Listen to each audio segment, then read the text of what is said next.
Episode of the Purple Rain Podcast. It's gonna be very exciting as it always is. Oh, I keep wanting to always start the episode like, well, to an exciting episode, but then of course I'm like, I always keep going, aren't they always? Okay, so we're talking expansion drafts today. So over the summer, we of course back in June we had of course the first ever PWHL expansion draft, which was a roaring success. On the ice. Off the ice, not so much, no. And you had to go all Taylor Swift. She's engaged! she's no longer a cat lady. Well, at least she waited till after the election to do that. Otherwise, that meme would not have made any sense. Yeah. In your face, BP Bile.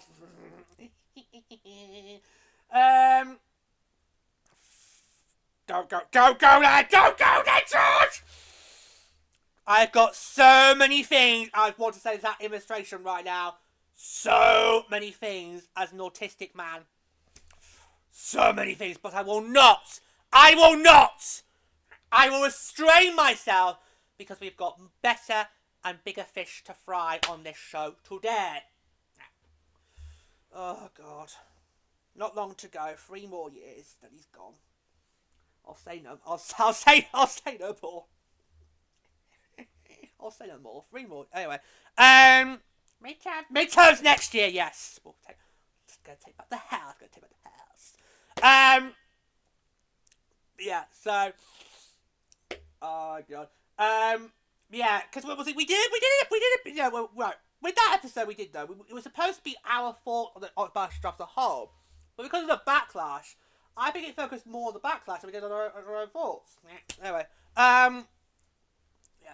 So listen, we've been trying to think of what would we do as a trio to change the expansion draft and to make it work. Now, I'll very quickly remind you how the expansion draft went down back in June. So, Seattle Vancouver were allowed to make 7 picks in the expansion draft, and it was done in a snake draft. So they had a draw to who would get the first pick, who would get 2 picks 2 and 3. Vancouver won that draft. They made the first overall pick. Seattle got picks 2 and 3. Yeah. Before that though, you had the exclusive sign window where Seattle Vancouver could sign up to 5 players. They weren't. Yeah, go. They weren't required to get all 5 signed. They could have gone into the expansion draft with 3 or 4 signings, but they would have been given extra perks if that happened to get to 12. Yeah. The idea was by the end of the draft, both Vancouver and Seattle would have 12 players each as a starting block heading into the entry draft, where they would then make their additional picks. Yeah. Yeah. I think Seattle did better in the entry draft than Vancouver. Well, because Vancouver traded a pick away to Toronto to get Kristen Campbell. They did. Yeah, they did. Yeah. So, we've been trying to think of what can we do to change the draft. So, the first thing we'll make very clear is that we would include Vancouver and Seattle in the next expansion draft. Now, as you guys know, in the AHL, when the Seattle Kraken would join the league in 2021, the Gar Knights were made exempt from that expansion draft. Although I think you could have easily made the case for Banks to take part in that, not because they're my arch nemesis, but because of how super competitive they were as a team. Yeah, because of how their draft went down in 2017. Yeah. But the AHL's argument was, no, they've only been around for 4 years, it's not fair to them, and so forth. That was their case. Yep. Yeah. Anyway. But we would include Vancouver and Seattle in the next expansion draft because with how competitive this league is, you won't have a problem with Vancouver and Seattle not being competitive if they lose players in the expansion draft. They'll be fine. Especially when we get to the start of this upcoming season, they'll be fine. Yeah. Now, we're happy with the format of exclusive sign window and the draft as it is. It's going to make change to it. So, do you guys want to go first? Because I feel like I'm getting hurt. I'm getting hurt all of a sudden, and I've not got some water with me either. Ooh. Do you want to go? Who wants to do first? Right. Shall I cover the sign window and then you could cover the draft part? Yeah. Yeah. Or do you want no? I'm fine. Then okay, you do sign window. Okay. Right. You have to sign window. Yeah. Okay. So this good sign window. We've been actually still stay, but you limit the number of picks from 5 to 4. So hold on. The idea is you still have to pick 12 players. Yes. Right. Okay. Okay. Right. So. Go on. 20 club for that. Yeah. So obviously this is also for the next expansion draft. That will obviously be bold. We'll get from 8 to 10. That's obviously you have to fluctuate numbers for future drafts. Go Bob. Right. So you'd still need to know, but you have 4. But so 5 picks, you get 4 picks, and we would say you have to get all 4 sides. Yeah. So it's very interesting to see some of how Vancouver and Seattle literally just rushed through that. They got all their 5 sides before the weekend. Yeah, because it opened on the Wednesday. We had protections on the Tuesday. Simon opened on the Wednesday, and then by Friday they had all 5 done. So yeah, so really you didn't need 5 days because they got them all done within 3. Yeah. So make that what you will. Yeah. So what we're going to say is you have to get all 4 sides made, and you're allowed 4. That's what we're doing. Yeah, and of course, obviously, it'd be the same rules that we had for this year's side window would apply, and all that. So you get to the draft, and you get to pick 1 player from each team. Okay, so should we use a hypothesis? Yeah. So should we say right? So let's imagine that Denver and Quebec were awarded franchises. Yeah. Okay. And they were going to arrive in the 2026-27 season. Yeah. So let's say Denver would only be able to take 1 player from all 8 current teams, and Quebec would only be able to take 1 player from all current teams. That would be 8 each from the expansion draft. Add those ball experience to those sides, that would get you to 12. Yeah, right.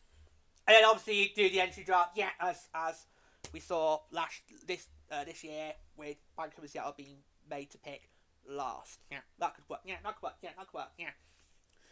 So ideally, obviously each current team would still lose players, but it wouldn't be as massive as we saw this year. Yes, because that was brutal. This is expansion draft. The whole process is brutal because literally I don't think anybody was prepared for it. No, nobody else. I honestly don't think anyone was prepared for. I better not be. I better not. I better not.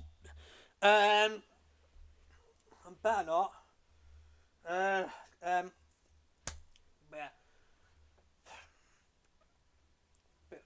So, how would protection lists work by that? Do we do?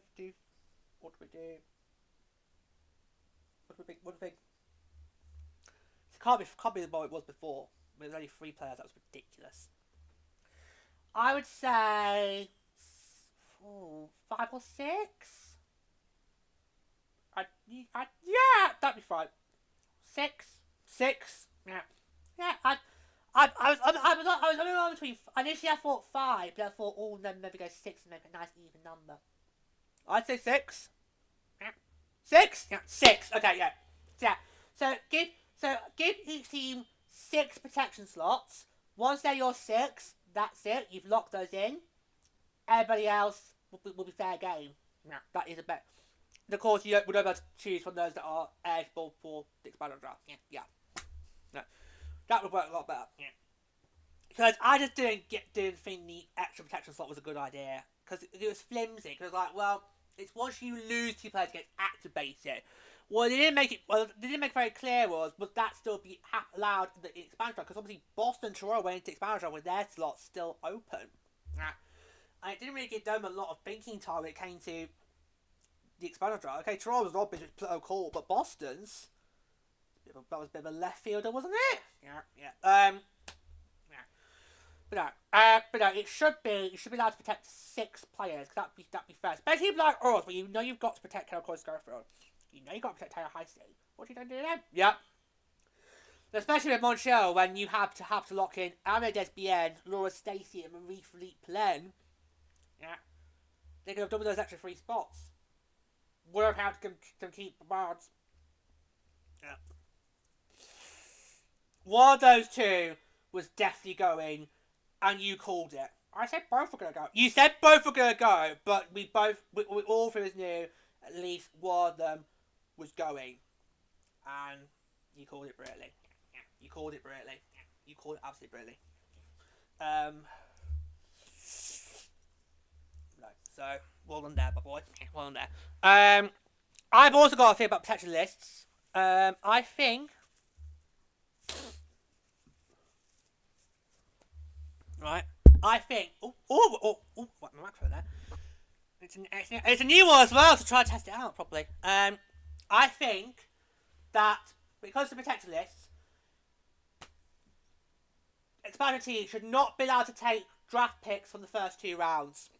Yes, because obviously, how many of those first, second round draft picks from 2024 left the teams they were drafted by? A lot. Which included the second round pick by Ottawa and the third round pick by us. Both of them gone. Yeah. It was crazy how many of these players who literally this time last year were only just drafted, and now they've literally just gone to expansion teams because of the rules. Yeah. Because of the rules. And I think that's going to hurt the most of the Oracle 6 going into year 3. I think that's going to hurt them the most. Yeah.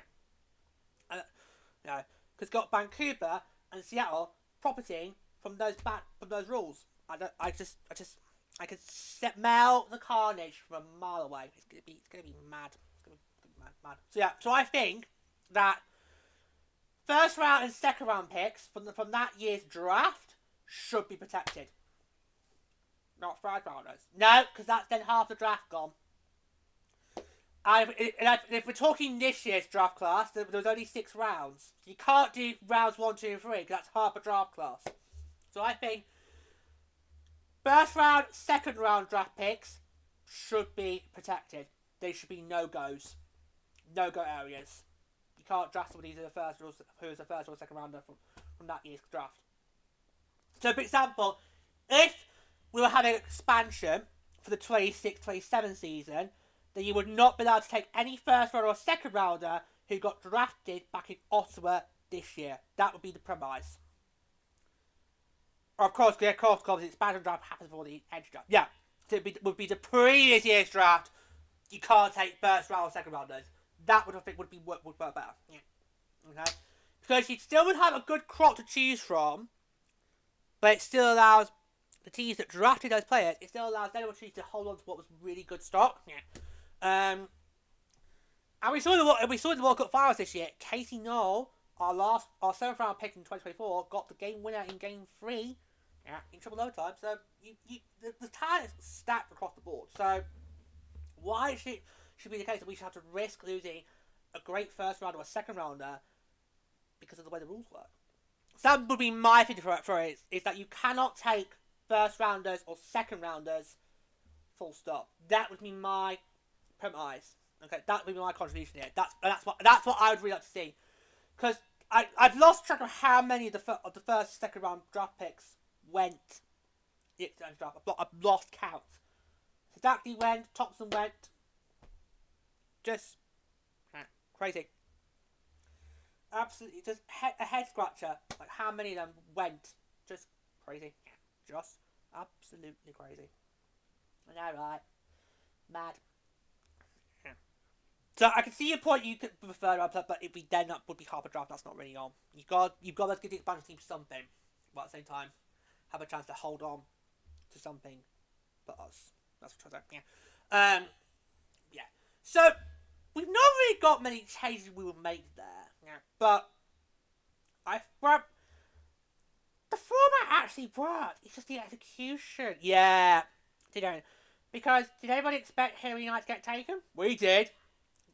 Sorry, We did. Where are they? We're on the sleeve. We're on the sleeve. Yeah. Sorry, Boston, but we did. Told you so. Told you so. Told you. Told you. Told you so. We said you need to protect Hillary. We told you to protect Hillary. We told you to do it. You didn't do it. She went to Seattle. She's their first signing. No, did they expect Hillary Knight to go? No. Did they expect Sarah Nurse to go? No. Did they expect Ike Carter to go? No. So, just, did they expect Sophie Jakes to go? No. No.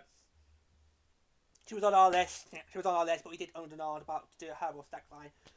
Just because I conceded that Thompson was going to go. So that one I called. Yeah.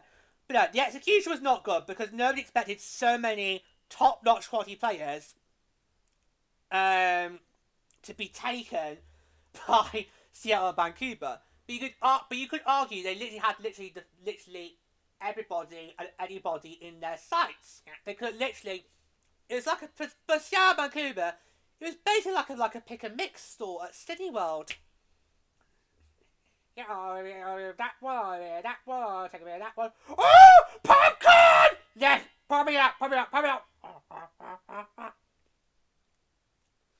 Oh, you. What are you doing? That looks sexual. It does. That looks sexual.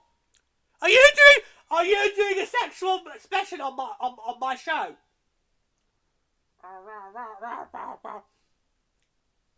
I've never done any of that to him before. No, because you told her you married. Although when you think about it though, what?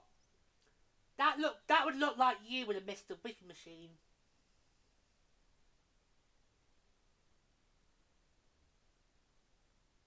Okay, fair there. You got me there. Awkward silence there. Yeah. Fair. So basically what he's doing is basically what George would be if there was a Mr. Wish machine left unattended. My favourite ice cream is Mr. Whippy. I can only have it when I go to the seaside. Why do they not make tubs of Mr. Whippy? Because that would probably bankrupt your car, George. Will you stop doing a sexual pose? Oh my god, it's gone vulgar.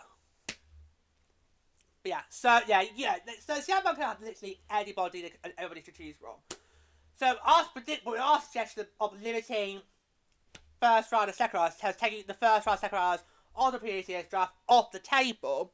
That kind of limits the quality that future bunch teams could go for. But at the same time, you still would get a decent player. It just means that we would still be able to be protected from losing a really good, top-notch quality player, regardless of what position we are, whether it's defender, forward, and so on. Yeah. No, I had no problem with the exterior sign window. That was a great few days for us. We were just literally we were just taking the piss out of all the moves. Because we're like, how could you let that one go? Yeah. Well, by Friday, we were basically like the three witches from Macbeth. Yeah, because on the Friday, Seattle had to make the last two, and they took from New York, Schroeder and Carpenter, and we were just like,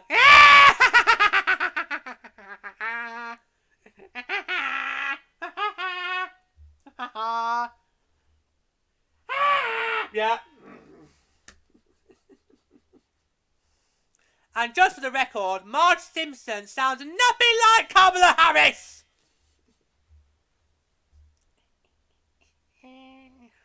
That's still one of my highlights for the 2020 election. Because Marge Simpson literally going, I sound nothing like her. And she sounds nothing like me. Jenna! Yeah, it was a Republican called Jenna. Yep. Don't remember her surname. No. Not important, because obviously we're Democrats, so. How did this go to sexual and US politics at the same time? Well, you brought up Tay-Tay. You brought up Swifty. So that's you who started the political side of it. He then went sexual. Yeah. So I think great points there, guys. Yeah. Because clearly, right, the league's gonna need to learn from this year's expansion draft. Agreed. Yeah. Clearly, lessons will need to have been learned from this year's expansion draft because the fans hated it. A lot of backlash was from the fans. Journalists also, but I think they were doing their best to stoke the flames. Yeah. Then also the Canadian general managers throw their toys out the pram. Oh, they did. Because I remember George going, you're like, no, I'm done. Yeah, you walked out the room. Well, because I needed to catch my breath before I then went and tell him a new one. So I'm like, I'm sorry, but if you're the general manager, you were the ones making the calls. You're the ones that could decide who got protected or not. So don't come to me saying you don't like how the expansion drop went down when you could have changed how it was impacted. Because Toro, you could have chosen to protect Sarah Nurse, but you didn't. You chose Darryl Watts over her. Montreal, you could have looked at could you have taken the risk of breaking up Stacey and Palempa and able to keep Barnes and Ambrose safe? You didn't go there. Not that we would have done that, but possible. Ottawa, you could have kept Sadakny, but you didn't protect her. Now you went a different direction. Okay, so fans reacting, fine, totally get it, because obviously I was upset losing both Claire Thompson and Sophie Jakes, but I didn't go. But you didn't see me go on social media ranting about it. No.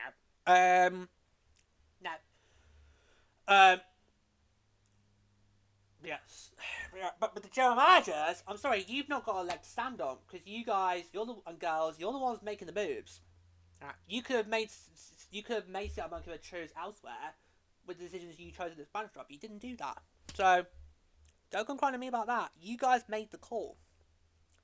Yeah, you guys were the ones making the calls. You could have chosen to go this way and this way. You didn't. Yeah, you didn't. Yeah. So some really good points there. Would the people take it a little more? Probably not. But hey, what's great about Pebble Rain is when we have episodes like this, we just say what we feel. We give you our side of it, and who knows? It could become reality, and then it might not. But yeah, what matters to us is we make our say. We have our say. You know, we. Oh no, he's going triple. No, Colbert, not Kim. With Kimmel, I'm on the fence with Kimmel. Because on the one hand, he shouldn't have said what he said, but at the same time, the president can't cancel him just because he said what he said. It's in the First Amendment. Read it. Read the amendment. Read them and understand them. Here comes the Peter. You have no authority here, Jackie Weaver. No authority at all.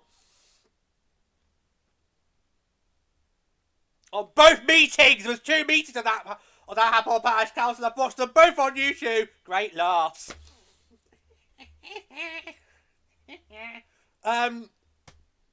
But we have our say.